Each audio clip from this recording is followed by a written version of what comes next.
భజగోవిందం. ఈ కథను రచించిన వారు కె రఘునందన గారు.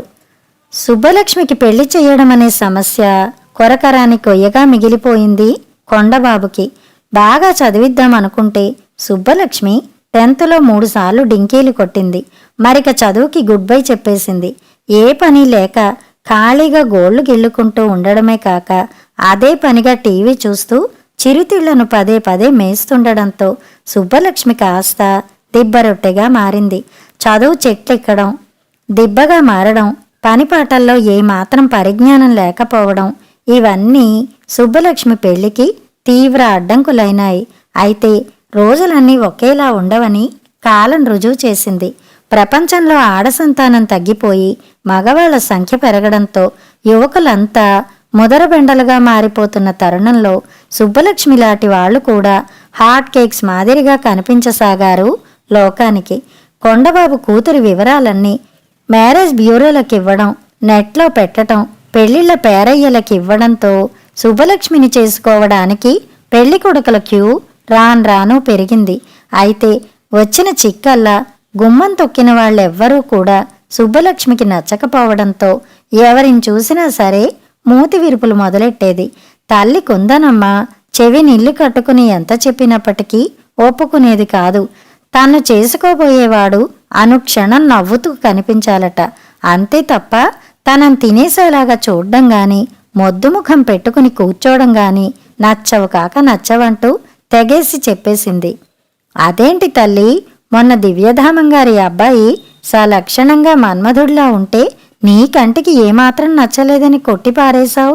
అమ్మా, నువ్వెంత చెప్పు, వాళ్ళ హోదా ఏదవనిగాక, మగాడుగా అన్ని లక్షణాలు పగడ్బందీగా ఉండవచ్చుగాక, అయినా సరే మొద్దురా చిప్పలాంటి మొహాలతో నా ఎదురుగా కనపడితే నేనేమాత్రం భరించలేను. వాళ్ళ వదనాల్లో నవ్వులు వెన్నెల్లా వెల్లివిరియాలి. అంతే తప్ప ఏడుపుగొట్టు ముఖాలతో ఉండేవాళ్లను నేను చచ్చినా చేసుకునేది లేదంతే కరాఖండిగా చెప్పేసింది. కూతురి ఆంతర్యం గ్రహించిన తదుపరి కొండబాబు విషయం ముందే చెప్పగా పెళ్లిళ్ల పేరయ్య ఒక సంబంధం తీసుకువచ్చాడు. పెళ్లి చూపులు ఏర్పాటైనాయి. వచ్చిన కుర్రాడు పక్కా పల్లెటూరి గబ్బిలాయి. ఎప్పుడూ అసలు అమ్మాయి వాసనే తెలియనట్లుగా ప్రవర్తిస్తూ పెదాలను సాగదీస్తూ నవ్వును కోరి తెచ్చుకున్నట్టుగా ముఖం పెట్టసాగాడు. పెదవుల సాగతీత తప్ప వేరే భంగిమ లేదు. ఎదురుగా పళ్ళెంలో పెట్టిన జాంగిరీలను నోట్లో కుక్కేసుకుంటూ తినసాగాడు. అది చూసిన సుబ్బలక్ష్మికి వెర్రి వికారాలెత్తిపోయి ఉన్న పళంగా అక్కడి నుంచి లేచి లోపలికెళ్ళిపోయింది. ఆమె వెనకాలే వెళ్లిన కుందనమ్మ, నువ్వలా హఠాత్తుగా లేచి వచ్చేస్తే మర్యాదగా ఉంటుందా అని కేకలేసింది. బోడి మర్యాద వాళ్ళకి ఇచ్చేదేంటి? బకాసురుల్లా తిండి యావై తప్ప మరోటి లేదు. పెదాలు సాగదీస్తే అది నవ్వైపోతుందా? నవ్వు కావాలన్నానని చెప్పి పేరయ్య గారు అతగాడికి చెప్పారేమో గాని అది నవ్వు కాదు, మహావికారమైన భంగిమ. నాకొద్దుగాక వద్దు అని అలంకరణ అంతా తీసిపారేసింది. వచ్చిన వాళ్ళు వచ్చినట్టే గడప దాటారు. నీకిక పెళ్లి చేయడం నా వల్ల కాదు. ఎవరినీ ఓ పట్టాన నచ్చుకోకుండా తిరక్కొడుతున్నావు. వీధిలోకెళితే నేను బుర్రెత్తుకోలేకపోతున్నాను. పిల్లకి పెళ్లి చెయ్యవేంటి అని ఒకటే సతాయింపులు. నువ్వేమో నవ్వున్న మగాడిని తెమ్మంటున్నావు. నువ్వు కోరుకునే నవ్వు ఏ మగాడిలో ఉంటుందో ఆ దేవుడికేక అంటూ ఒకటే గుంజాటన పడిపోతూ తల పట్టుకున్నాడు కొండబాబు. మీరేమనుకోండి, నాకు అనవసరం. దమ్మున్న మొనగాడు కాదు నాకు కావలసింది, నవ్వున్న మగాడు. నవ్వుతూ బతకాలిరా అన్నాడో కవి. నవ్వు 4 విధాల చేటన్నవాళ్లే నవ్వుతూ ఉండేవాళ్లు ఆయుర్దాయం బాగా పెరిగిందని చెప్తున్నారు. ఎంచక్క మోముపైన నవ్వులు విరబూస్తే ఆ అందమే వేరు. చిన్న నుంచి పెద్దదాకా నవ్వే అందం తెస్తుంది. జీవితాంతం నా ఎదురుగుండా నవ్వుతూ ఉండే భర్తనే కోరుకుంటున్నాను. నా పెళ్ళి ఎంత ఆలస్యమైనా వేచి ఉండగలను. అంతేకాని గంతకు తక్క బొంతన్న రీతిలో ఎవడినో ఒకడిని కట్టుకునేది లేదు అని మరింతగా ఉడుంపట్టు పట్టింది సుబ్బలక్ష్మి. అయితే వాళ్ల మొర దేవుడే విన్నాడో కాలం కలిసి వచ్చిందో తెలియదు గాని చాలా కాలం తర్వాత సుబ్బలక్ష్మిని వెతుక్కుంటూ కాళ్ల దగ్గరికే సంబంధం రావడం కొండబాబుని ఆశ్చర్యపరిచింది. ముందుగా వచ్చిన ఆయన పెళ్లి చూపులకు ముహూర్తం ఖరారు చేసుకుని వెళ్ళిపోయాడు. తర్వాత ఒక ఆదివారం నాడు ఉదయాన్నే పెళ్లి వాళ్ళు దిగబడ్డారు. సుబ్బలక్ష్మి ఎప్పటిలాగే తయారైంది. ఈసారి కూడా తనకు సరైన జోడీ కుదురుతుందన్న ఆశ మాత్రం లేదు. కానీ ఇలా గుమ్మంలో కాలెట్టారో లేదో గాని గలగలమంటూ నవ్వుల సడి వినవచ్చింది. ఆ ధ్వని అలా అలా పాకి సుబ్బలక్ష్మి చెవుల్లో అమృతం ఒలికించింది. లోనికి తన తల్లిదండ్రులతో నవ్వుకుంటూ అడుగుపెట్టిన అతగాడు తన వైపు చూడ్డంతోనే మరింత ప్రకాశంగా నవ్వడంతో సుబ్బలక్ష్మి మొహం మహా వెలిగిపోయింది. కూతురి మొహంలో తేజస్సు చూసిన కొండబాబు హమ్మయ్య అనుకుంటూ తృప్తిగా గాలి పీల్చాడు. మా అబ్బాయి పేరు భజగోవిందం. వాడు ఎప్పుడూ నవ్వుతూనే ఉంటాడు. అది వాడి ప్రత్యేకత. మొహం మాగ పెట్టుకోవడం అస్సలు ఎరగడు.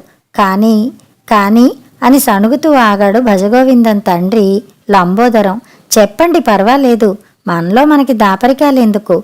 ముందే అన్ని విషయాలు చెప్పేసుకుంటే మంచిది. తర్వాత పేచీలు ఉండవు అని వాళ్ల ముఖాల వైపు చూశాడు కొండబాబు. మరేం లేదు. మా అబ్బాయి మిమిక్రీ ఆర్టిస్టు. నాటకాల్లో చిన్న చిన్న పాత్రలు వేస్తుంటాడు. డిగ్రీ అయింది తప్ప ఉద్యోగం మాత్రం లేదు. ఈ రోజుల్లో అందరూ మా అబ్బాయి ఉద్యోగం ప్యాకేజీ అడుగుతున్నారు. అందువల్లే వాడి పెళ్లి ఆలస్యం అవుతోంది అని సందిగ్ధంగానే వల్లించాడు లంబోదరం. కొండబాబుకి చర్రున కోపం వచ్చింది.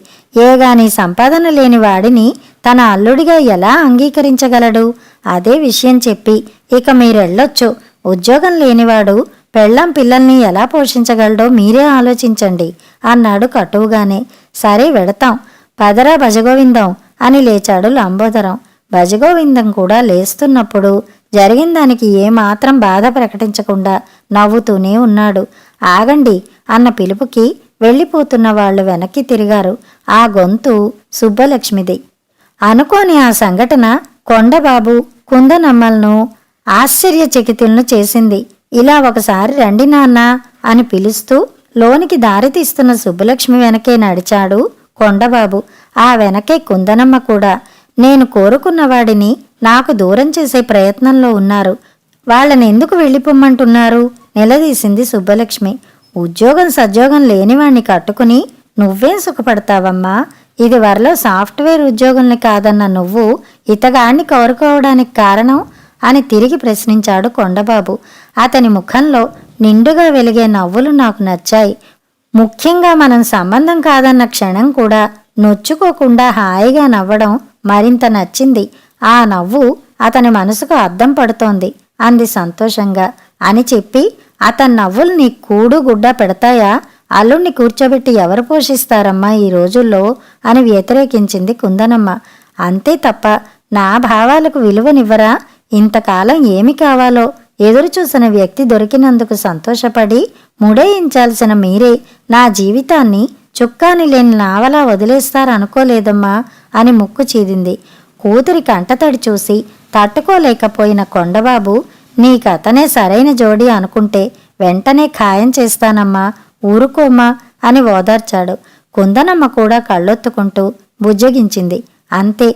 వెంటనే బయటికి నడిచిన కొండబాబు, అయ్యా, మీ అబ్బాయిని చేసుకోవడానికి మా అమ్మాయి ఇష్టపడింది. మీరు ముహూర్తాలు పెట్టేసుకుంటే వివాహం జరిపించేద్దాం అని చెప్పేసరికి ఎగిరి గంతేసినంత ఆనందంలో భజగోవిందం ముఖం చాటంత చేసుకుని జీవితంలో పెళ్ళే జరగదనుకున్న నాకు పెళ్లి కుదిరిందా యాహూ అంటూ ఒక్కసారిగా పకపక నవ్వేశాడు. సుబ్బలక్ష్మికి అతని నవ్వుతో పాటు మనసులో ఉన్నది పదుగుల్లో బయటకు కక్కడం కూడా తెగ నచ్చేసింది.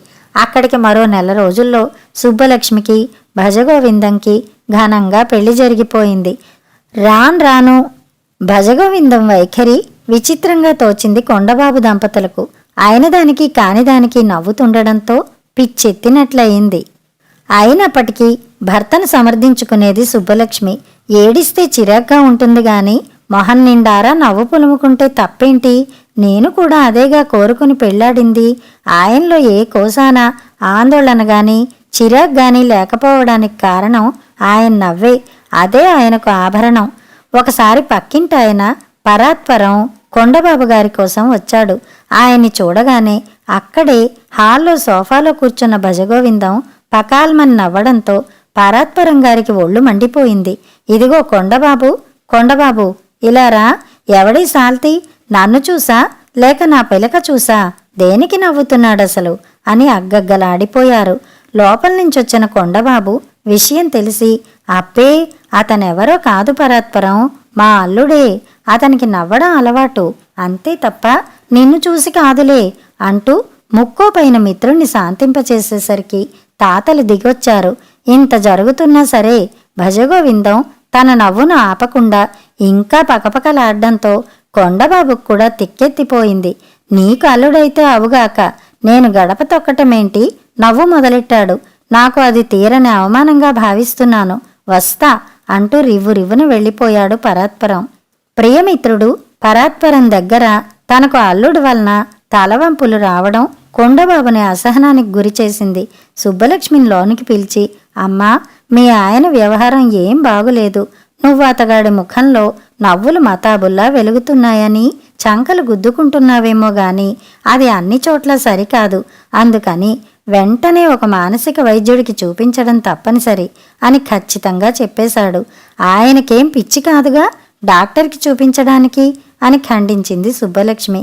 నా మాట మన్నించు, ఒక్కసారి డాక్టర్కి చూపిద్దాం అని నచ్చ చెప్పాడు. ఆ సాయంత్రమే కూతురితో సహా అల్లుడిని సైకియాట్రిస్ట్ దగ్గరికి తీసుకుని వెళ్ళాడు కొండబాబు. డాక్టర్ సమక్షంలో కూడా భజగోవిందన్ నవ్వులు ఆపలేదు. అతన్ని పూర్తిగా పరీక్షించిన తర్వాత భజగోవిందన్ని బయటకు పంపి, కొందరిలో లాఫింగ్ గ్యాస్ శాతం ఎక్కువ ఉండి అలా నవ్వడానికి దోహదపడుతుంది. అతనికి పూర్తి స్థాయి వ్యాపకం లేకపోవడం వల్ల అది పెరుగుతోంది. అతనికి మిమిక్రీ కళ ఉందని చెప్పారు కాబట్టి ఏదైనా మీడియాలో ఉద్యోగం చూస్తే అతనికి మీకు ఇద్దరికీ ఉపయోగపడుతుంది అని సలహా ఇచ్చాడు డాక్టరు. సరిగ్గా డాక్టర్ సలహా ఇచ్చిన మీదట భర్త భజగోవిందంకి ఏదైనా ఉద్యోగం అన్వేషించే క్రమంలో ఒక ప్రకటన సుబ్బలక్ష్మిని ఆకర్షించింది. హాయ్ హాయ్ టీవీ వాళ్ళకి యాంకరింగ్ చేసేవాళ్లు కావాలట. ఇంటర్వ్యూకి స్వయంగా దగ్గరుండి తీసుకువెళ్ళింది. అప్పుడు కూడా భజగోవిందం తన నవ్వులు పోయించడం ఏమాత్రం ఆపలేదు. అక్కడికొచ్చిన మిగతా అభ్యర్థులు అతని వాలకాన్ని చూసి పిచ్చోడి మాదిరి లెక్కేశారు. ఇంటర్వ్యూ సమయంలో క్రమశిక్షణ లేని వారికి చోటు ఉండదని అనుకున్నారు. భజగోవిందం వంతు వచ్చింది. లోపలికి వెళ్లిన భజగోవిందన్ని అరగంట దాకా వదల్లేదు. తర్వాత బయటికొచ్చాక సుబ్బలక్ష్మికి పిలుపొచ్చింది. టీవీ స్టూడియో మేనేజరు, అమ్మా, మేమీ మధ్య పకపక చకచక అనే కామెడీ షో స్టార్ట్ చేస్తున్నాం. నటులు హ్యూమర్ ఎలా చేసినా సరే విసుక్కోకుండా చూస్తూ ఆపకుండా పగలబడి నవ్వగలగాలి. మేమెందరినో 10 రోజులుగా పరీక్షించాం. అయినా ఎవరు 1 నిమిషం కంటే నవ్వలేకపోయారు. కానీ మీ వారు మాత్రం ఈ పోస్టుకి సూట్ అయ్యేలాగా అవిరామంగా నవ్వుతున్నారు. ఆయన్ని రేపే ఉద్యోగంలో జాయిన్ చేసుకుంటాం. ప్రోగ్రాంకి బాగానే ముట్ట చెబుతాం. అంతేకాదు కామెడీ సీన్లకి యాంకరింగ్ చేస్తూ కూడా నవ్వే ప్రోగ్రాంలకి శిక్షణ ఇచ్చి యాంకర్గా పెట్టుకుంటాము అని సంతృప్తిగా చెప్పాడు. అక్కడి నుంచి ఆనందంతో బయటికొచ్చిన సుబ్బలక్ష్మి భర్తను తీసుకుని ఇంటికి వచ్చి తల్లిదండ్రులనిద్దరినీ పిలిచి, చూసారా, దేవుడే దేనికైనా పరిష్కారం చూపిస్తాడు. మా ఆయన నవ్వులే ఆయనకు ఉద్యోగాన్ని తెచ్చిపెట్టాయి. నవ్వు ఆభరణంగా నిలిచిన ఆయనకు అదే వ్యాపకంగా మారబోతోంది అని ఒకటే మురిసిపోయింది. నాకు ఉద్యోగం వచ్చిందా అని ఒకటే నవ్వాడు భజగోవిందం. ఒక్కసారిగా నవ్వి నూళ్లే పట్నాలు అవుతాయంటే ఇదేనేమో అని మనసులో అనుకుని అల్లుడి వైపు మురిపెంగా చూశాడు కొండబాబు. కుందనమ్మ కూడా ఎనలేని ఆనందానికి తావిచ్చిందా సంఘటన. కథ సమాప్తం.